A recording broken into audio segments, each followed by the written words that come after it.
Well, good Saturday morning, everyone. Meteorologist Brittany Van Voorhees in the WCNC Charlotte Weather Center. What a morning.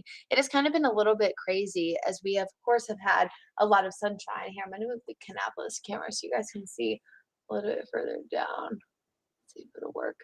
Um, we've had a lot of cloud cover, but now sunshine is starting to peek through the clouds. And I'm always looking to kind of find the images, that are showing the fact that sky conditions are clearing versus me just telling you guys and you being like, girl, are you crazy?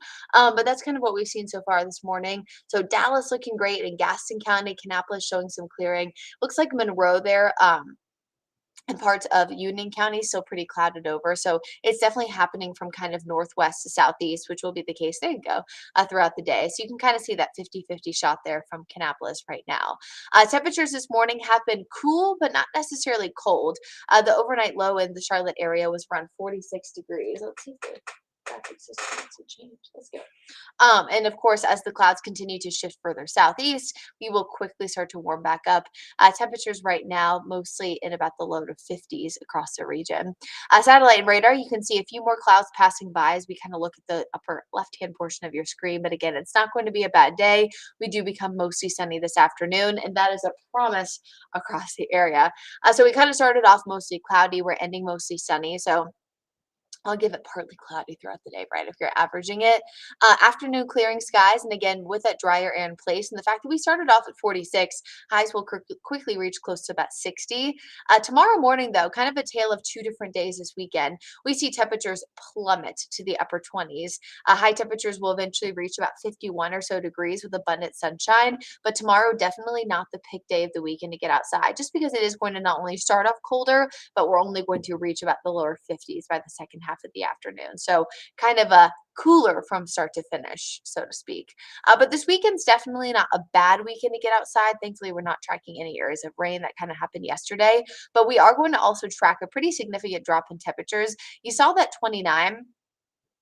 If it had been a typical winter, I'd be like, oh, 29, whatever, we can handle it. But it was a really warm winter. So you may have noticed, we've kind of talked about this a little bit, but I wanted to kind of expand on it just because I have the time, right? Because we're on live stream. You can never see which side of my hair this is. But typically, the growing season in Charlotte runs from about April 1st to November 11th. Now, of course, it's subject to change, a little bit based on, when exactly the growing season starts, when we get cooler, when we stay warm, all that good stuff. But typically, it's about April 1st to November 11th.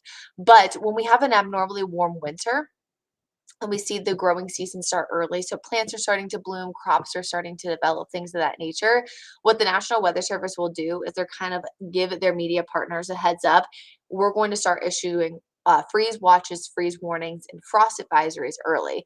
The reason why we don't issue these during the winter time is because you'd essentially see a freeze warning every single morning. Because there are so many times that we are at or below the freezing mark, or even at or below the mark for frost advisories. Typically, that's at about 36 degrees. So you'd see them all the time because in an average winter, our coldest time of the year, early January, we average a low of 32 and we average a high of only about 50, 51. So that's not necessarily abnormal for winter. But because we were so darn warm, it was abnormal for winter. So we've already started to see those early blooms. So I just kind of wanted to preface that because we do have, of course, a freeze warning in effect for most of the areas tonight.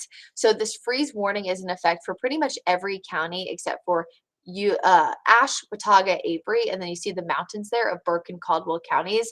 They're under a different kind of threshold there for their growing season starting. So the National Weather Service hasn't really said their growing season has started yet because, of course, they're typically warmer or colder, sorry, than we are. The only county that is technically under a freeze watch, not a freeze warning, is Chesterfield County. A few kind of different reasons why. One is under a different National Weather Service jurisdiction, but that would probably be the only area, Chesterfield County and Richmond County, that I think there's a small chance that we could actually only drop to about 33 or so degrees. But here's kind of a map of what I was just talking about. I probably should have shown this first, but hey, it happens. So again, all the light green is April 1st, November 11th. Even more significant though is typically the foothills is April 15th, and that one even started early. So we kind of started the growing season, I would say about 3 to 4 weeks early, which is kind of how we were with the pollen season too. And what this means for growing doesn't necessarily change things as we look ahead, other than the fact that we're tracking those freeze warnings and freeze watches. But with the pollen season, it starts early. But I've mentioned this a few times. It doesn't necessarily end early. It kind of just expands it and makes it longer.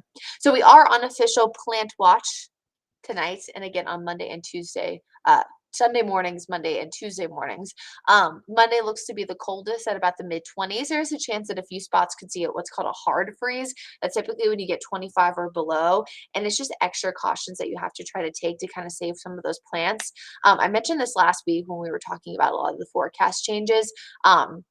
Warm winters are not always necessarily a good thing. I personally like warmer weather, but you kind of need the cold for a multitude of reasons. One, you actually need cold during the winter months to get that peak ripeness of fruit. It's actually in the science behind it. You also, I think, need the cold days, right, to appreciate the warm days. But also, when we see these early warm winters and we start to see the early blooms, plants start early, crops start early, and then we get one of these freezes, which are very typical for this time of year, and it can kill some of the crops, and it really can be devastating to some agriculture. Um, Strawberries, peaches, things like that, really big here in the Carolinas. So again, we're on plant watch Sunday, Monday, and Tuesday mornings. Good reminders to cover up those plants. Typically, things like a blanket work really well. Don't use plastic because it traps the heat. You can also bring plants if they're movable, but you can't bring them inside, closer to your home. It allows for the plant to kind of feed off of the warmth in your home. And then something else that you can do too, it sounds a little bit weird, but you can actually spray them with water right before going to bed, for example.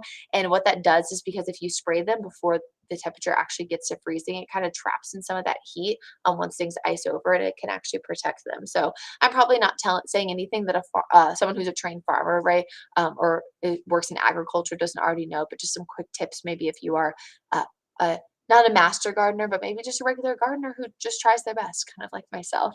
As we look ahead to the next 7 to 10 days, though, temperatures do look to kind of rebound back. Will likely be in the upper 70s to near 80 degrees as we wrap up the 10-day forecast. So lots of changes in that 7 day. Today, definitely one of my picks of the week, but definitely my pick of the weekend as we'll be near 60, mostly sunny. Again, a morning freeze for Sunday morning, Monday morning, Tuesday morning. Monday morning looks to be the coldest, and that's also the day of our spring equinox. Then Tuesday, Wednesday, we're back in the 60s in the afternoon. We're soaring to the upper 70s by Thursday and near 80 on Friday. Rain chances for late next week are a little bit of, I would say, up in the air. It does look like we could see some showers, but it really looks like Friday night and into very early Saturday morning is the primary time frame as of now. So I don't like to put a high chance of rain when I think most of it's going to happen after sunset, or when a lot of people are asleep. So right now I'm going 20% for at least the daytime hours with that high of 81. And of course, then we'll kind of have to just shake it off and see what kind of happens over the next week or so. But I hope everybody has a happy, healthy, and safe Saturday. It is going to, again, be a great day to get outside today, but it's tomorrow morning that we're really talking about those colder temperatures starting to move in. So everyone stay safe, have a great day, and I will see you tomorrow morning. Oh, yeah, I'm trying to think with daylight saving. We are still dark and early on Wake Up Charlotte weekend, starting at 6 a.m. Just a reminder that on Sundays we go from 6 to 8 and then again from 9 to 10. So I hope to see you there. Have a great day.